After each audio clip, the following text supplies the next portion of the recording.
महिसागर संगम की श्रेष्ठता तथा उसके गुप्त क्षेत्र होने का कारण अर्जुन ने पूछा, नारद जी, इस तीर्थ को गुप्त क्षेत्र क्यों कहते हैं? जिसका इतना महान प्रभाव सुना गया है, वह गुप्त कैसे हुआ? नारद जी बोले, अर्जुन, इस क्षेत्र के गुप्त होने का जो कारण है, उसके विषय में एक बहुत प्राचीन कथा है, उसका श्रवण करो। यह क्षेत्र पूर्व काल में शापवश गुप्त हो गया था। एक समय किसी निमित्त से सब तीर्थों के अधिदेवता एकत्र हो ब्रह्मा जी को प्रणाम करने के लिए उनकी सभा में गए। सब तीर्थों को आया हुआ देखकर ब्रह्मा जी अपने समस्त सभासदों के साथ उठकर खड़े हो गए। उनके नेत्र आश्चर्य से खिले हुए थे। भगवान ब्रह्मा ने हाथ जोड़कर सब तीर्थों को प्रणाम किया और इस प्रकार कहा, तीर्थवरों, आज आप सब लोगों के पदार्पण से पवित्र होकर हमारा स्थान सफल हो गया। हम सब देवता भी आपके दर्शन से बहुत पवित्र हो गए। तीर्थों का दर्शन, स्पर्श तथा स्नान सब परम कल्याण कारक हैं।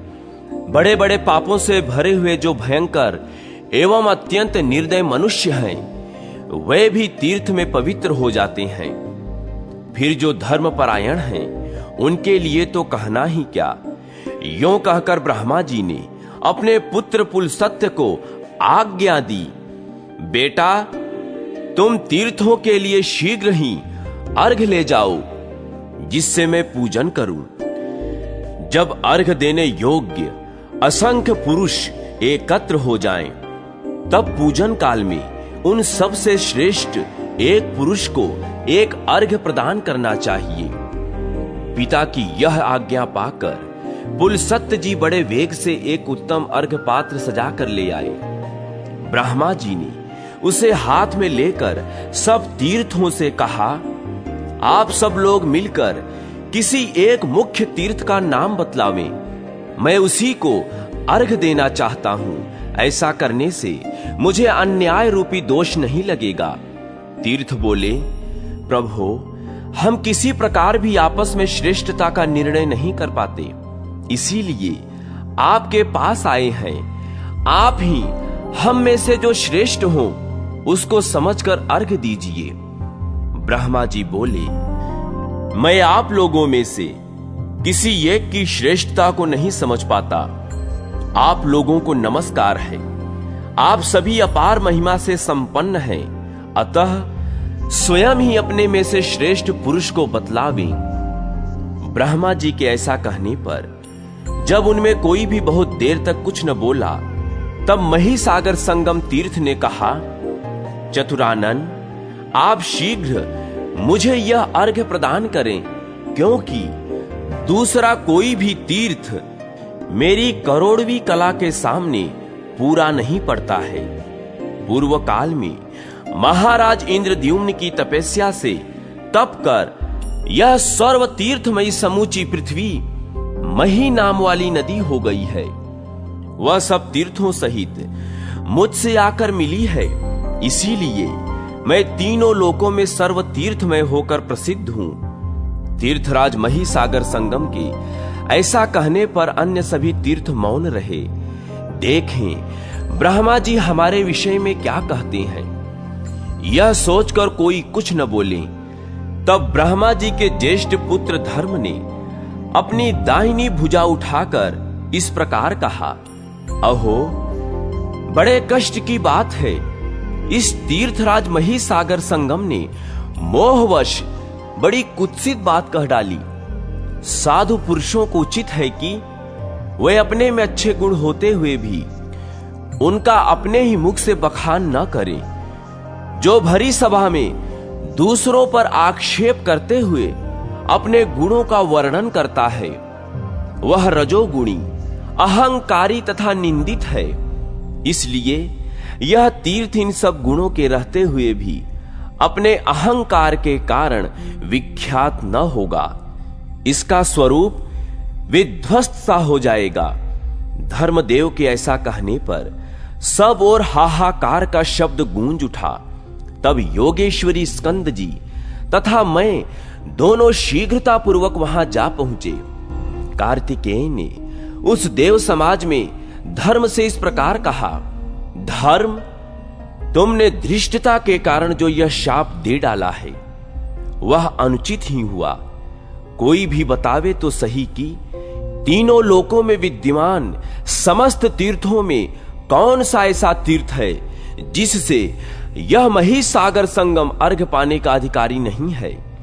इस तीर्थराज ने अपने जिस गुण का वर्णन किया है वह सब इसमें मौजूद है। ऐसी दशा में कौन सी बुराई हो गई, क्योंकि अवगुण तो झूठ बोलने वाले में है, सत्य कहने में नहीं। अहो, जो सबका पालन करने वाले हैं उनके द्वारा ऐसा बर्ताव होना कदापि उचित नहीं है। यदि वे भी विचार न करके ऐसे कार्य करेंगे तब प्रजा किसकी शरण में जाएगी। स्कंद स्वामी के ऐसा कहने पर धर्म ने इस प्रकार उत्तर दिया, आपका यह कहना ठीक है कि यह महिसागर संगम सब तीर्थों में प्रधान होने और ब्रह्मा जी से अर्घ पाने के सर्वथा योग्य है, किंतु साधु पुरुषों का यह सनातन नियम है कि अपने ही मुंह से अपने गुणों का बखान नहीं करना चाहिए। दूसरों का किया हुआ आक्षेप और अपनी प्रशंसा, ये दो दोष ब्रह्मा जी को भी अपने पद से विचलित कर सकते हैं। दूसरों पर आक्षेप करते हुए अपनी प्रशंसा करने वाले राजा ययाति क्या स्वर्ग से नीचे नहीं गिर गए थे। बुद्धिमान ईश्वर ने पूर्व काल में जो जो बातें प्रमाणित कर दी हैं उन सब का भली भांति पालन करना चाहिए। कौन विद्वान उनका उल्लंघन कर सकता है। कार्तिकेय जी, आपके पिता ने आदेश देकर जिस कार्य के लिए हमें नियुक्त किया है हम सदा उसी का पालन करते हैं, आपको भी उसका पालन करना चाहिए। यों कहकर धर्म जब अपनी मुद्रा त्याग देने को तैयार हो गए तब मैंने उस प्रस्ताव पर विचार करके यह बात कही, विश्व को धारण करने वाले परम महान महात्मा धर्म को नमस्कार है। ब्रह्मा, विष्णु और शिव भी जिनकी प्रतिदिन पूजा करते हैं उन पापनाशी धर्म को नमस्कार है। धर्म, यदि कदाचित आप मुद्रा त्याग देंगे तो हम लोगों की सत्ता कैसे रह सकती है। प्रभु, आप इस विश्व का नाश न कीजिए। योगीश्वर कार्तिकेय को आप सम्मान देने योग्य हैं। ये साक्षात भगवान शंकर के पुत्र हैं, अतः उन्हीं की भांति हम सब के लिए माननीय है। मानद, आपने इस तीर्थराज को विख्यात न होने का जो शाप दे दिया है उसका निवारण करने के लिए अनुग्रह कीजिए। मेरे ऐसा कहने पर ब्रह्मा जी ने मेरी प्रशंसा करते हुए कहा, धर्म, नारद ने अच्छी बात कही है, तुम इनकी बात मानो। तब धर्म ने कार्तिकेय जी से कहा, हम लोग जिसके किंकर हैं उन परम सिद्धि कार्तिकेय जी को नमस्कार है। स्कंद, मेरे नाथ, मेरी यह विनय ध्यान देकर सुनिए। स्तंभ अर्थात गर्व के कारण यह महातीर्थ अप्रसिद्ध होगा, तथापि शनिवार की अमावस्या को महिसागर की यात्रा करने से जो फल मिलेगा उस पर ध्यान दीजिए। प्रभास की 10 बार, पुष्कर की 7 बार और प्रयाग की 8 बार यात्रा करने से जो फल होता है वही फल इसकी 1 बार की यात्रा से प्राप्त होगा। इस प्रकार वरदान देने पर कार्तिकेय जी मन ही मन बहुत प्रसन्न हुए। ब्रह्मा जी ने भी एकाग्र चित्त होकर स्तंभ तीर्थ को अर्घ दिया और उसे सब तीर्थों में श्रेष्ठता प्रदान की। फिर सब तीर्थों और स्कंद स्वामी को सम्मान देकर विदा किया। इस तीर्थ के गुप्त होने का यही प्राचीन वृत्तांत है। इस प्रकार मैंने तुमसे संपूर्ण तीर्थ के महान फल का वर्णन किया।